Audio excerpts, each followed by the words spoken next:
네, 안녕하세요. 도사 이승태 TV의 이승태 변호사입니다. 오늘 뉴스 보니까 뭐 음아파트 재건축 이제 한다고 뭐 신문에 또 대대적으로 떠들더라고요. 근데 실질적으로 재건축이 발생을 하게 되면 재건축에 나는 동의하는 사람이 있고요. 나 재건축 동의 못 하겠는데 이런 사람이 있어요. 그렇게 되면 기본적으로 재건축에 동의하지 않은 사람에 대해서는 매도 청구가 들어옵니다. 그래서 여러분들이 여기서 구분하셔야 될 게 재건축과 재개발, 그다음에 또 요즘에는 소정법이라고 있어요. 소규모 주택 정비법이 있는데 이게 약간 다릅니다. 그러니까 재개발이라고 하는 건 공공성이 강해요.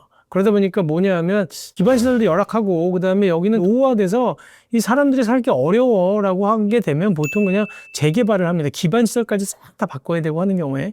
그리고 노후주택의 양이 지금 기준이 다른데 뭐 오늘 재건축과 재개발을 구분하는 건 아니니까 어쨌든 여러분들 입장에서는 재건축이냐 재개발이냐 비슷하면서 다르거든요. 재개발은 똑같은 도정법에 따라서 진행을 한다고 하더라도 이때는 수용 절차를 개시합니다. 그러니까 토지보상법에 따른 수용 절차를 준용해서 가기 때문에 기본적으로 나는 재개발 조합원이 안 돼. 그러면 재개발에 동의하지 않는다라고 하면 기본적으로는 수용당하는 거예요. 그러니까 이거는 현금 청산을 당하는 거거든요. 그러니까 분양계약을 체결하지 않을 경우에.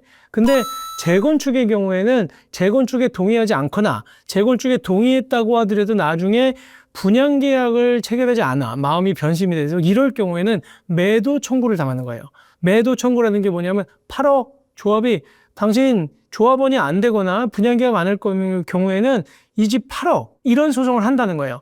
그러니까 나는 수용과 기본적으로 매도 청구는 뭐냐면 수용이라고 하는 건 토지보상법에 따라서 공익사업의 경우에 도로를 내거나 항만을 내거나 뭐 체육시설을 낼 경우에 강제로 가져가는 거예요, 나라가. 수용해 가면 그 수용해 간 금액에 대해서 보상해 주겠다는 게 이게 토지보상법에 따른 보상제도고 그게 재개발에서는 현금청산이고 재건축에 있어서는요 이게 매도청구 그냥 매도해 간다 거꾸로 난 팔아야 되는 거야.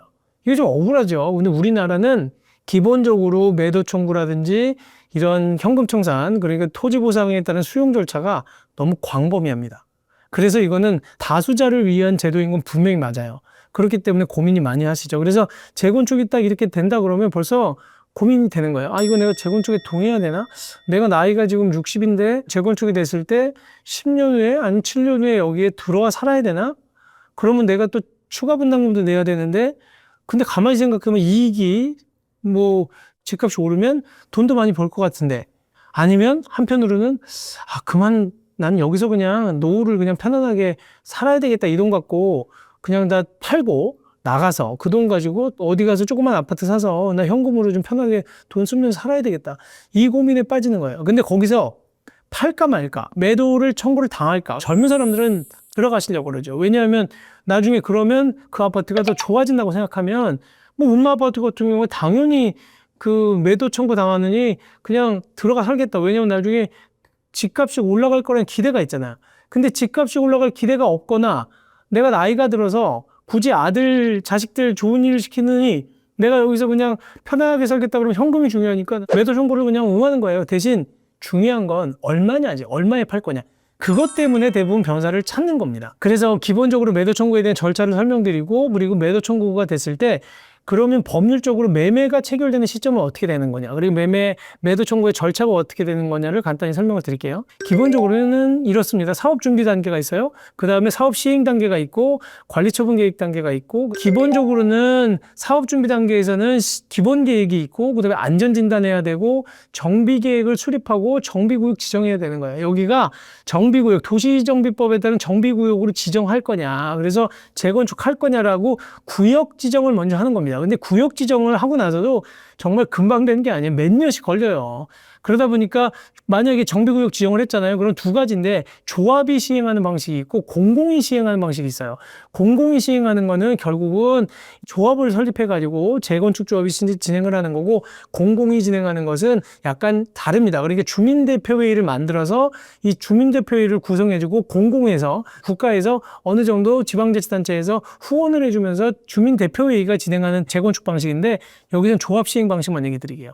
조합 시행 방식에서는 만약에 조합이 내가 이제 한번 여기 재건축 조합으로 해보겠다라고 하면 추진위원회 만들 거 아니에요, 처음에. 추진위원회 구성해서 막 사람들한테 재건축하자라고 막 이제 뭐 설득도 시키고 막 만나러 다녀요. 그래서 추진위원회가 승인이 되고 나면 먼저 창립총회를 합니다. 그래서 창립총회를 해서 사람들 모아가지고 우리 조합 만들어서 여기 재건축 한번 해봅시다. 그리고 난 다음에 창립총회가 통과가 되면 조합 설립 인가가 되는 거예요. 조합 설립 인가가 되고 나면 조합이 생겼잖아요, 이제. 조합이 생기고 나서 시공자를 선정하고, 현대가 할 거냐, 대우가 할 거냐. 그리고 나서 시공자까지 만약에 선정이 됐다라고 하면 사업 시행 인가라는 걸 받아요. 건축허가 같은 거예요. 사업 시행 인가를 받고 나면 그 다음에 감리자를 선정하고 분양 공고를 합니다. 분양 공고하고 얼마에 내가 이거를 분양하겠다. 그다음에 분양 신청해라. 그리고 난 다음에 관리처분 계획이라는 걸 수립하고 나서 수립해서 다시 허가를 받아야 돼요. 그러면 관리처분 계획을 지자체에서 인가를 해주는 거거든요. 관리처분 계획까지가 나와야 그때부터 이주하고 철거하고 착공이 시작하는 거예요. 그리고 난 다음에 준공이 다 지었잖아요. 그럼 준공 검사하고 나서 준공 인가까지 해. 준공 들어와서 살아도 되네? 그러면 그때 이전고시하고 청산하는 겁니다. 이전고시라고 하는 게 이제 제가 하나하나 설명드릴 텐데 이 부분을 갖다가 쭉 들으면 막 어렵지만 기본적으로 여러분들이 이 매도 청구에서 아셔야 될 거는 여기 분양 공고와 분양 승인, 그 다음에 또 하나는 이 조합 설립 인가가 나오는 요 시점에 대해서 조합 설립에 동의할 거냐 말 거냐가 중요한 시점이에요. 근데 여기서 하나만 좀 설명드리고 하면 재건축이라고 하는 거는 관리처분 계획이라는 게 뭐냐 쉽게 생각해 보세요. 거기에 조그만 집들을 막 가지고 있던 사람들이거나 기존 아파트, 그러니까 구 아파트를 부시고 새로 짓는다고 생각해 보세요. 그러면 집이 10평짜리도 있고 20평짜리도 있고 30평짜리도 있잖아요. 그러면 헌집 걷어서 새 집 주는 거야. 그러면 집집마다 집값이 다를 거 아니에요. 1층부터 10층까지도 집값이 다른데 그거를 다 평가를 해야 될 거 아니에요. 종전 자산을 평가해야 돼. 종전, 그러니까 사업 전에 재산을 평가해서 당신은 3억, 당신은 5억, 당신은 10억 평가를 한 다음에 그 다음에 추첨을 통해서도 뭐든 균일하게 40평짜리를 주겠다. 40평짜리를 주면 40평이 10억이야.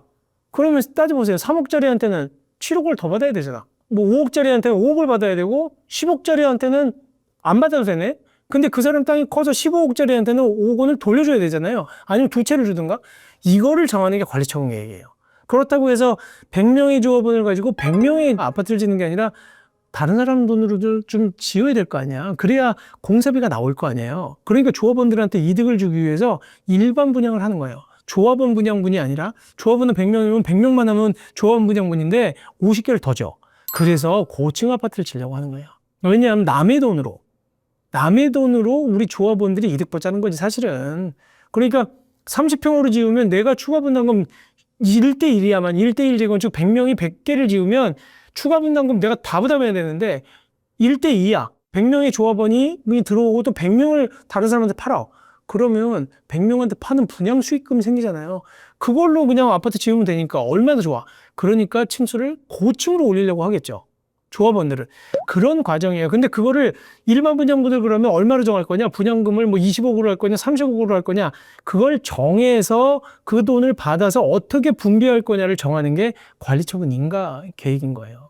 그래서 그거를 인가를 받아서 이제 공사를 하는 건데 실질적으로 이게 이제 재건축이다. 그래서 이거 하나하나에 법리가 많아서 재건축 동의 요건부터 시작해서 복잡한 게 많지만 오늘은 매도 청구만 얘기를 드리면 그래서 매도 청구와 분명히 수용이라는 건 다르다고 얘기했고요. 보상금 산정 기준도 수용과 매도 청구가 다릅니다.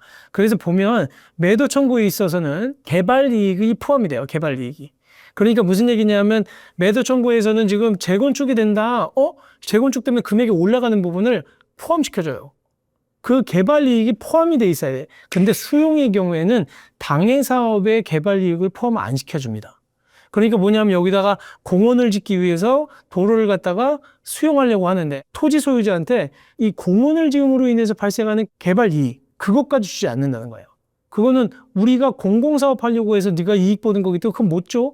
이렇게 되는 게 수용인데 매도 청구는 재건축이 되는 것으로 인해서 올라가는 금액을 평가해서 줘야 돼요. 근데 그걸 안 준다라고 하면 그걸 갖고 소송을 하는 겁니다. 그러니까 네가 나한테 주겠다고 하는 매도 청구 금액이 나는 이거 적어. 그 소송을 하는 게 이거예요. 그리고 또 하나는 매도 청구에서는 이제 그러면 내 땅을 내 집을 가져가는 소유권 취득일이 언제냐, 이 시점에 가격 금액일 거 아니에요. 사가는 날의 금액이니까 이게 언제냐면 소유권 이전 등기일이 기준이 되는 건데, 수용에 있어서는 사실은 소유권을 가져가는 날이 어떻게 보면 소유권 취득 시점이 되는 게 아니라 기본적으로는 날짜를 정해져요. 분쟁이 생기지 않게 하기 위해서 수용 개시일을 별도로 정한다는 게 차이가 있는 겁니다. 자, 지금까지는 제가 재건축과 재개발에 대해서 어떻게 보면 현금 청산을 당하는, 그리고 매도 청구를 당하는 방법의 차이를 좀 설명드렸거든요. 재건축은 매도 청구다. 그 다음에 그 재개발은 수용 절차를 거치는 거기 때문에 좀 다르다는 걸 설명드렸는데, 사실은 재건축의 절차를 좀 더 설명을 드려야 되거든요. 매도 청구에 관련된 절차는 제가 다음 시간에 추가로 설명을 드리는 것으로 하겠습니다. 네, 감사합니다.